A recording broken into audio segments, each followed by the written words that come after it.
Hello, everyone. This is Katrin with Disability Rights New York. Welcome to our podcast, Empire State of Rights Closed Captioned. We're here to bring you information on the most relevant topics regarding disability rights and advocacy. Today we have Sutton King, Wellness Director of NYIC. She's here to discuss the New York Indian Council. Sutton, can you tell us a little bit about yourself, what you do, and the New York Indian Council, and what the mission is? Shigoli, Sutton King News Gas in Guehue, Ni'i, Vagnakta, Nawigitota, Oneyota Aga Ni'i. Hello, my name is Sutton King, and I'm Oneida, I'm Turtle Clan, and I'm the people of the Standing Stone. I come from both the Oneida and Menominee Nations of Wisconsin, and currently I serve as the Indian Health Service Wellness Director for the New York Indian Council. I manage the New York Indian Council, a Title V Urban Indian Health Program providing social services for urban American Indians and Alaska Natives in the greater New York City metropolitan. Thank you for having us, and we're so excited to be here today. We are really excited to have you here as well, Sutton. Thank you so much. So tell us about the mission of the New York Indian Council. Thank you. So the mission of the New York Indian Council is to promote the well-being of the New York City metropolitan American Indian community by providing wellness and employment services. So our program services are for urban Indians who reside in our New York City metro service area. So what an urban Indian is, it's a tribal member who is currently living outside of the federally defined tribal lands in the U.S. cities. So to be considered eligible for our program, you must reside in our service area. That's made up of New York City, and that's all 5 boroughs, Long Island, Central Southern New York, Central Northern New Jersey, Central Western Connecticut, and Pennsylvania. Additionally, you must meet one or more of the following criteria. So you have to be enrolled in a federally or state-recognized tribe, including Alaska Natives, California Indians, and those tribes, bands, or groups terminated since 1940. You'd also be a descendant in the first or second degree of an enrolled member. As I just described, first would be really either one of your parents being enrolled, and then second degree would be one of your grandparents being enrolled. Or you can have a Bureau of Indian Affairs Certificate of Indian Blood, and that's also known as CIB. Those are really the criteria and eligibility to be able to enroll in our program. So that's interesting. So you do not have to reside in New York State to be a part of or receive services from the New York Indian Council. Is that correct? That's correct. So we're very broad, and that's really important. And something we really want to stress to everybody is that you don't have to live in New York City. You can live in the greater New York City area of the service areas I just described. So there are a lot of tribes that are outside of New York City, Rhode Island, Connecticut, and also New Jersey. And we want to make sure that we're extending our reach to those tribes and that they're able to be a part of our program. Okay, that's great. So why was the council created, and how did it start? Right. So the New York Indian Council is actually a subsidiary of the Rhode Island Indian Council. The Rhode Island Indian Council has been serving Native communities since 1974 and has multiple offices on the East Coast. The New York Indian Council was created in 2012, and at that time, NYIC operated through the Workforce Innovation and Opportunity Act, and this is also known as the WIOA grant. So what this grant provided was employment services to American Indian and Alaska Native communities in the New York City metro area. Recently, as October 1st, 2018, the New York Indian Council entered into a contract with Indian Health Services, or IHS, to serve as the new urban Indian health program of the New York City metropolitan. So IHS is the principal federal healthcare provider and health advocate for American Indian and Alaska Native people. And its mission is to raise the physical, mental, and social and spiritual health of American Indians and Alaska Natives to the highest level. So in this partnership, that's what we're really trying to do, is provide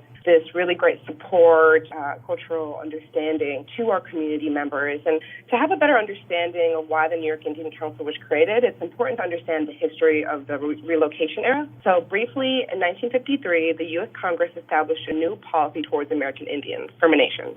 So this policy ended the protected trust status of all Indian-owned lands.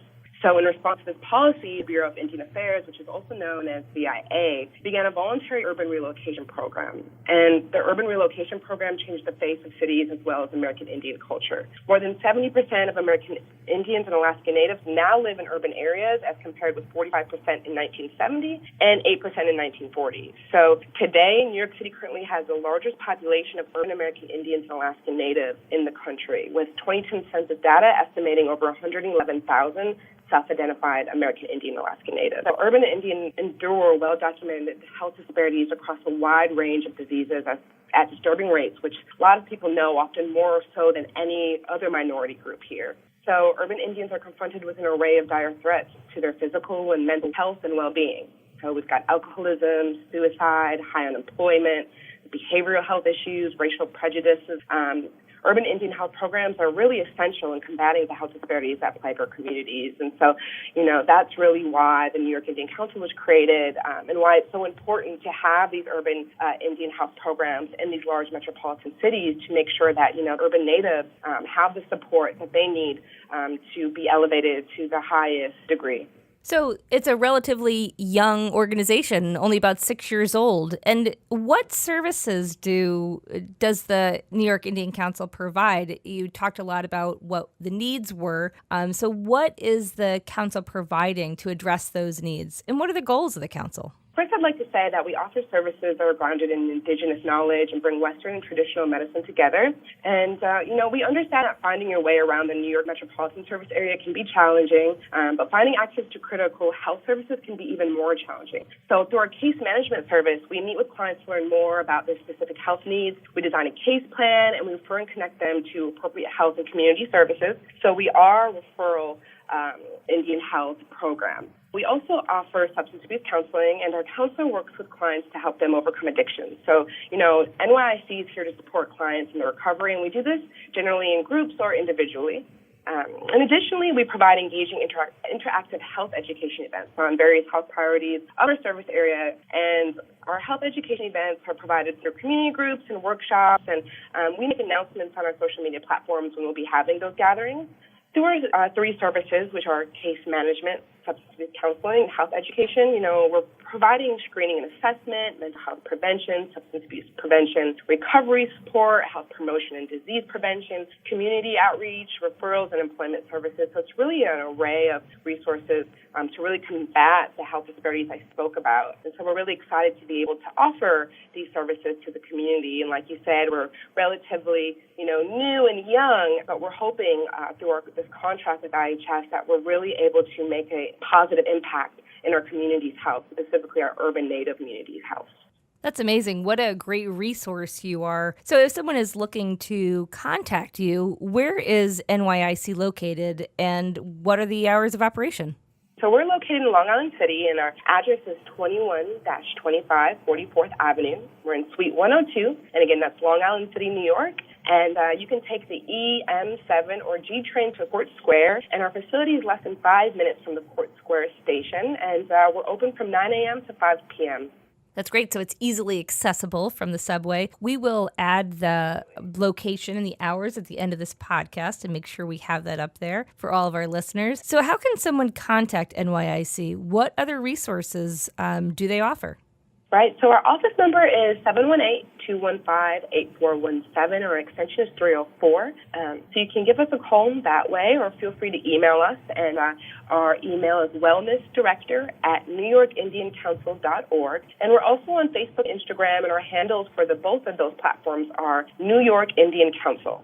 And as far as other resources that we offer, as I mentioned, we are a subsidiary of the Rhode Island Indian Council, and RIIC has multiple locations that offer employment services through the Workforce Innovation and Opportunity Act, WIOA. And our other agencies include New Jersey Indian Council, Long Island Indian Council, and Connecticut Indian Council. And so, at this time, New York Indian Council is focusing on providing our wellness services to the community, and again, those services are case management, substance abuse counseling, and health education. And we do hope to expand our services as our program grows. However, we are happy to refer anyone who's interested in employment services to our parent or sister organizations. That's great. And we will list all of those resources as well on the end of the podcast. Do you have any upcoming events that our audience should be aware of? Well, we do have some intake events that are scheduled or going to be scheduled for the month of February. The exact dates and locations will be released on our social media platforms. So just make sure to follow us on our social media or visit us